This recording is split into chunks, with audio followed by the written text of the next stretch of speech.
Hello, આજે છે વિશ્વ મહિલા આંતરરાષ્ટ્રીય દિવસ. તો વિશ્વ આંતરરાષ્ટ્રીય મહિલા દિવસની ઢેર સારી શુભકામનાઓ. અને મહિલા છે એ ક્યારેક દીકરી બનીને, ક્યારેક માતા બનીને, ક્યારેક બેન બનીને પોતાની ભૂમિકા છે એ પૂરી પાડે છે, ભૂમિકા ભજવે. મહિલા દરેક ક્ષેત્રમાં પોતાનું યોગદાન આપી અને દેશનું નામ રોશન કરે. આવા સમયે પણ દુઃખજનક વાત એ છે કે મહિલા સાથે હજુ પણ કામના સ્થળે અત્યાચાર થતો હોય છે.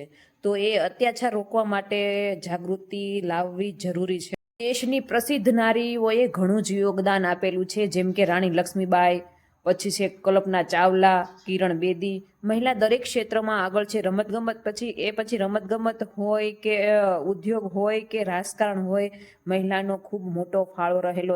નારીનું હંમેશા સન્માન કરો અને નારીને સમાન દરજ્જો આપો એવી ભાવના સાથે હું આજનું વ્યક્તિત્વ પૂરું કરું છું. જય હિન્દ.